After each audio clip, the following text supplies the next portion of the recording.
ராவணன் என்ற அசாத்திய ஞானியின் ஆட்சியை காழ்ப்புற்று வீழ்த்த வந்த ராம லட்சுமணர்களைக் கொன்று வீழ்த்தியதால் ராவணன், இந்திரன், கும்பகர்ணன் என்ற முக்கடவுளரும் வரலாற்றில் மறக்கடிக்கப்பட்டனர். அவர்களின் உண்மை வரலாறும் மிக கேவலமாக சிதைக்கப்பட்டிருக்கிறது. அது மட்டுமல்ல, 7500 ஆண்டுகளுக்கு முன்பு நடந்த இந்த நிகழ்வை இன்று வரை மறவாமல் ஒவ்வொரு ஆண்டும் திரும்ப திரும்ப இவர்களின் திருவுருவங்களை கொளுத்தி பிராமணன் தனது அடங்கா ஆத்திரத்தை வெளிப்படுத்தி வருகிறான். அது மட்டுமல்ல, இராமாயணம், மகாபாரதம், கலவர யுத்தம் ஆகியவற்றை குறிக்கும் கொலைச் சடங்குகளையும் நமது கடவுளரையே கொல்வது போன்ற சடங்குகளையும் மீண்டும் மீண்டும் நிகழ்த்தி உயிர் பலிகளையும் வாங்கிக் கொண்டுள்ளான். இந்த நிலையில்தான் ஏறத்தாழ 2000 ஆண்டுகளாக கைவிடப்பட்ட இந்திர விழாவை இப்போது மீண்டும் இந்திர விழா என்ற பெயரிலேயே முன்னெடுத்தோம். இந்த விழா 5 கூறுகளை கொண்டிருந்தது. முதலாவதாக இந்திரனுக்கு சிலை வடிப்பது, இரண்டாவதாக வாரணன் மேவ நெடுமணல் உலகம் என்ற தொல்காப்பிய நூற்பாவின்படி யானையின் மீது வீற்றிருக்கும் இந்திரனுக்கு கடற்கரையில், குறிப்பாக மல்லரான இந்திரனுக்கு மாமல்லபுர கடற்கரையில் விழா எடுப்பது, மூன்றாவதாக புதிதாக உருவெடுத்துள்ள இந்திரனுக்கு உயிர் ஊட்டும் சடங்கு, நான்காவதாக இந்திர வழிபாடு, ஐந்தாவதாக லெகிமம் சக்தியால் வானேகிய இந்திரனை நினைவுகூரும் விதமாக இந்திரன் உருவம் பொதித்த ஹைட்ரஜன் பலூன்களை வானத்தில் மேலெழ விடுவது. இந்த 5 கூறுகளுடன் எளிமையான இந்திர விழா சிறப்பாக நடந்தேறியது.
சிலை வடிக்க வழிகாட்டும் வரைபடம் தயாரிக்க எங்களுக்கு நேரமில்லை.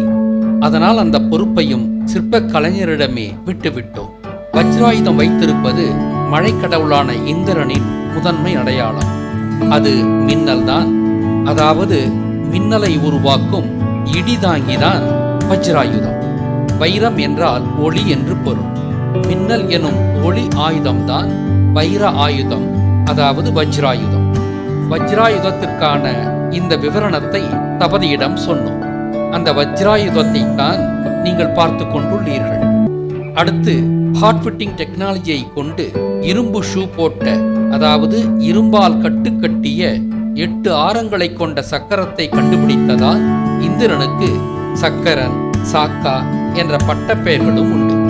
இதை பதிவு செய்ய ஒரு 8 ஆர சக்கரத்தையும் சிலையின் அங்கமாக்கி விடுங்கள் என்று சொல்லியிருந்தோம். நீங்கள் பார்ப்பது அந்த சக்கரம்தான். அடுத்து பஞ்சமா சித்திகளை அறிந்த முதல் மாந்தன் இவன் என்பதால் தான் ஐந்திரன் எனப்பட்டு இந்திரன் ஆனார்.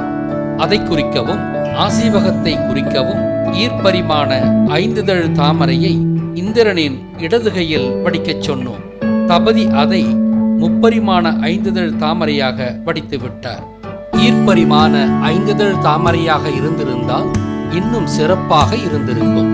எங்களுக்கும் கால அவகாசம் இல்லை, தபதிக்கும் உரிய காலத்தை எங்களால் கொடுக்கவும் இயலவில்லை என்பனவற்றால் இப்படி சில மாற்றங்களோடு உருவாகினாலும் சிலையை மிகவும் நேர்த்தியாக செய்திருந்தார் தபதி.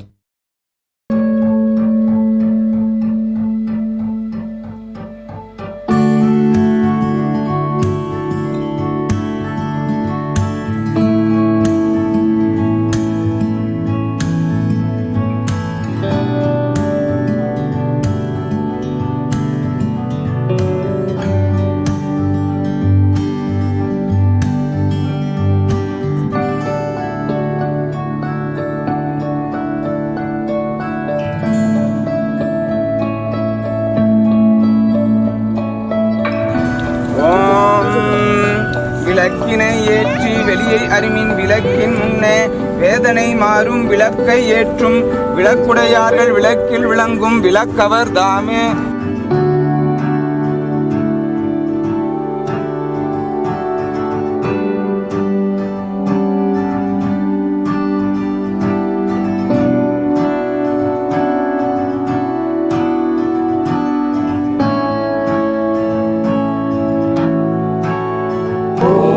விளக்கினை ஏற்றி வெளியை அறிமின் விளக்கின் முன்னே வேதனை மாறும் விளக்கை ஏற்றும் விளக்குடையார்கள் விளக்கில் விளங்கும் விளக்கவர் தாமே.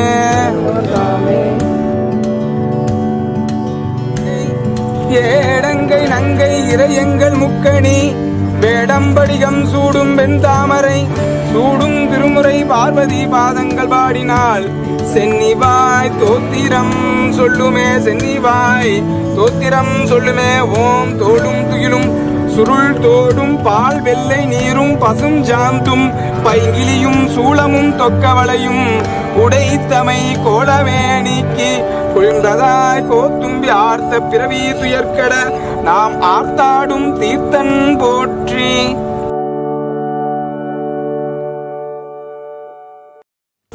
ஓம் வேட்டவி உண்ணும் விரிசடை நந்திக்கு காட்டவும் நாமிலம் காலையும் மாலையும் ஊட்டவி யாவன உள்ளம் குளிர்விக்கும் பாட்டவி காட்டுதும் பாலவி யாமே.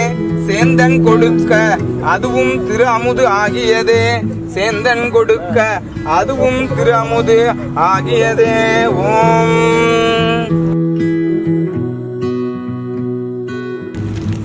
அண்ணாமலையாருக்கு அண்ணாமலையாருக்கு அண்ணாமலையாருக்கு.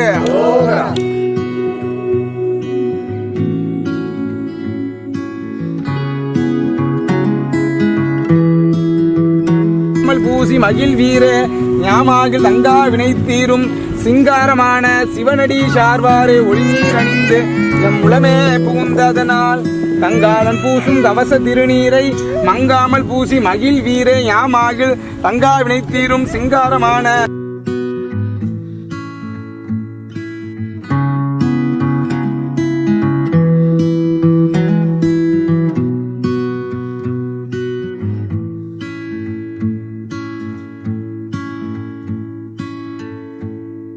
செய்தனன் நெஞ்சமே இருங்கடல் வையத்து முன்னை நீ புரி நல்வினை பயனிடை முழுமணி தரளங்கள் மண்ணு காவிரி வழிபடும் வலஞ்சுழி வாணனை பாடியும் வழிபடும் அதனாலே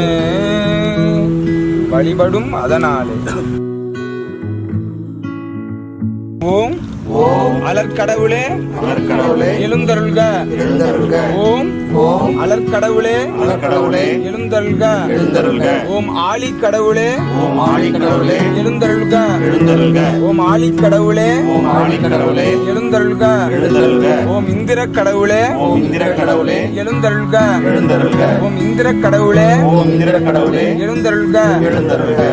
அறிவோம் சிவசிவ அருணா போற்றி திரிகுண புவிவரும் தேகா போற்றி சராசரங்களின் தலைவா போற்றி நவக்கோள் நாயகா நடுவே போற்றி திசை புந்தி மந்த கரணங்கள் போற்றி பராபர ஒளியே பானுவே போற்றி இச்சை சித்தியும் இருநிலை வாழ்வும் செல்வமும் கீர்த்தியும் தயபரா தருக நல்லவன் என்று நாளும் அருள்க அருள்வாய் அருள் நவ கோள்கால் சரணம் இறைவா எழுந்தருள்க அமுது பலி ஏற்க அமுது பலி ஏற்க மும்மலங்கள் அறுக்க மும்மாலங்கள் அறுக்க அமுது பலி ஏற்க அமுது பலி ஏற்க எம்முடைய எங்களுடைய மும்மலங்கள் அறுக்க மும்மாலங்கள் அறுக்க தென்னாடுடைய சிவனே போற்றி தென்னாட்டவர்க்கும் இறைவா போற்றி அண்ணாமலையாருக்கு அண்ணாமலையாருக்கு அண்ணாமலையாருக்கு அரோகரா.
என்றிட தீவினையாளர் சிவ சிவ என்றிட தீவினை மாளும் சிவ சிவ என்றிட தேவரும் ஆவர் சிவ சிவ என்ன சிவகதிதானே சிவ சிவ என்ன சிவகதிதானே.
வழிபாடு என்பது நமது கடவுளரின் பங்களிப்புகளை நினைவு கூர்வதுதான்.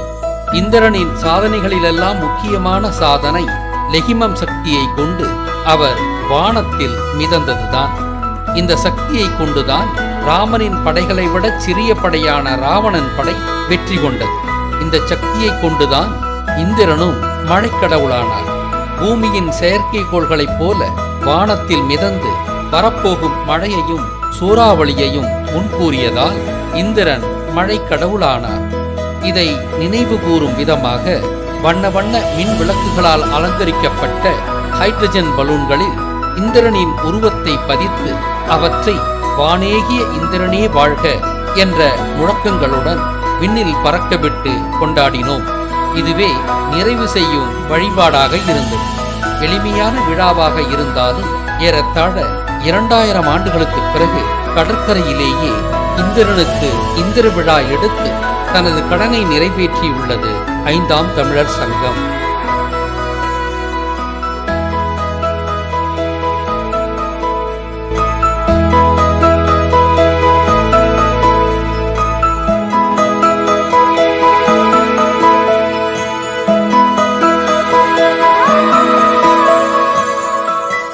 இந்த வழிபாட்டை இந்திரன் ஏற்றுக்கொண்டார் என்பதன் வெளிப்பாடுதான் இந்த விழா நடந்த அந்த நன்னாளிலேயே முருகன் காங்கேய பலூனில் பறந்தார் என்பதற்கான ஆதாரமும், முருகனின் இந்த கண்டுபிடிப்பை அடுத்த கட்டத்திற்கு வளர்த்தெடுத்து ராவண இந்திர இரட்டர்கள் விமானத்தை கண்டுபிடித்தனர். அவர்களின் விமானத்தை காப்பியடித்துத்தான் ராமனின் பெயர் கொண்ட ஆலிவர் ரைட், பரசுராமனின் பெயர் கொண்ட வில்பர் ரைட் இரட்டர்கள் விமானம் கண்டுபிடித்தார்கள் என்பதற்கு யூதர்களே கொடுத்த ஆதாரமும் எங்களுக்கு கிடைத்தது. இவற்றை நான் தம்பி அருணிடம் விளக்கிய போது, ரைட் என்பது ரைட் குறியீட்டையும் பரசுராமனையும் குறிக்கலாம் அல்லவா, அதாவது ரைட் பிரதர்ஸ் என்பதற்கு பரசுராம சகோதரர்கள் என்பதாக இருக்கலாம் அல்லவா என்று அற்புதமான கருத்தை வைத்தார். ஆர்வம் காரணமாக வேறொரு செய்தியையும் இங்கு சொல்கிறேன். அலாவுதீனின் அற்புத விளக்கு என்பது முருகனின் விளக்கு என்றும், அதிலிருந்து வெளியாகும் ஜீனி என்பதும் கூட முருகனே என்று என்னிடம் சொன்ன அன்சாரி என்ற நேயருக்கோ எனக்கோ அப்போது ஃப்ளையிங் கார்பெட் என்பது என்ன என்று தெரியவில்லை. ஆனால் இப்போதுதான் அந்த ஃப்ளையிங் கார்பெட் என்பது முருகனின் காங்கேய பலூன் தான் என்று புரிகிறது. ஆக அலாவுதீனின் ஃப்ளையிங் கார்பெட் முருகன் பலூனில் உலகம் சுற்றினார் என்பதற்கான இன்னும் ஒரு ஆதாரம். அலாவுதீன் என்பது அல்லாவிலிருந்து உதித்தவன் என்று நமது முருகனையும், யூதர்கள் தங்களின் முருகனாக கருதும் ராமன்களையும் குறிக்கும். இவற்றையெல்லாம் விரிவாக பிறகு சொல்வோம்.